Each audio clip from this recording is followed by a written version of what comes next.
Hi guys! And here's the part 2 of our mini vlog. Yes guys, tapos na tayo mag-snacks and rekta na tayo mag-grocery sa Danube.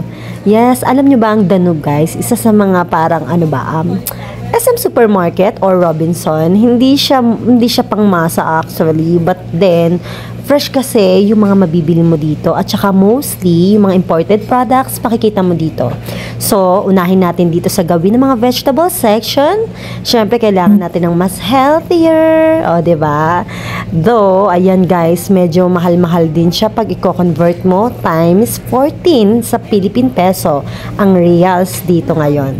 But anyways, kailangan pa rin naman natin yan. Alam mo ba, hanggat may budget ka, sige lang guys, 'di ba? Kung kinakailangan naman, lalo na ako, pregi si Ma'am Shidora nyo, 'di ba? O ayan si Habi, oinks. Nagtatago, ayaw magpa-video. Ayan, o 'di ba? Samot-sari din 'yan, puro fresh guys, at ang lalaki sariwa. Kumpara mo sa Pinas, cauliflower sa Pinas ang liit-liit. Nagulat ako, 150 pesos. Dito guys, hindi naman ganun kamahal, pero kita mo ang laki, fresh. Oh, at then, meron na tayo dito sa fruit section. Ayan, mga berries, apples, at ang aking favorite na lychee. Nakakita ako, nakachamba ako, guys. Ang saya-saya ni Dora. Ayan, Diyos ko, nagkaroon. Oh, diba? Iba yung happiness ko niyan, promise. Ay, nako. Dalawa lang ang bibili natin kasi, syempre, masyadong matamis din yan. So, iwas-iwas tayo sa tamis. Mahirap magka-diabetes, guys. Ayan, at syempre, hindi mawawala ang apple. Ayan, si baby ang pinapapili ko kasi hustler siya sa ganyan. At syempre, ang oranges, actually, pongkan yan sa atin sa Tagalog, kumbaga. Ayan, favorite ko pa rin yan. Ayan, diba? So, kailangan more on fruits tayo. And, there you go. Andito na kami sa poultry section. Ayan ang eggs. Chicken.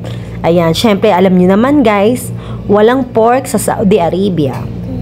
So, in short, chicken lang talaga ang sakalam. Kaya, tara, 19 reals. O, diba? Magkano yan pag kinonvert mo, guys?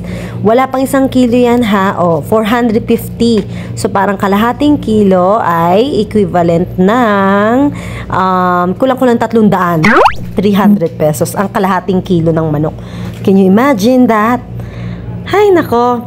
Anyways, ayan si Habi, kumuha naman siya ng whole chicken, siya magluluto niyan, at ayan yung kanilang mga seafoods. So, ayan. At ang ating Vita Coconut Water.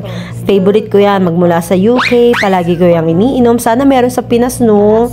Ay, pero anyway, meron naman tayong buko doon. At mas masarap syempre. And that's it. Natapos din ang ating grocery. Simple grocery, guys, para kay Buntit. Ayan, yung mga kailangan lang natin sa ngayon. So, ayan yung mga pinamili. At, andun pa sila sa labas. Puntahan natin ang mga babies. Tingnan nyo.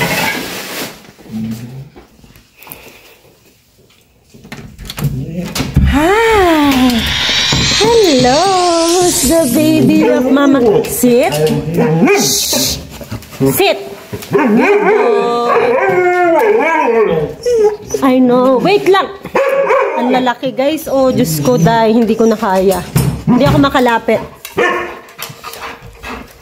Sit. Sit. Sit. Sit.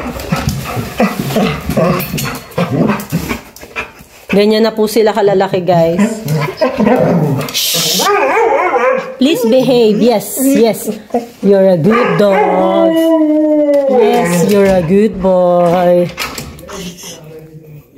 I know. Who's that? Who's that? Shh. Go. Galit.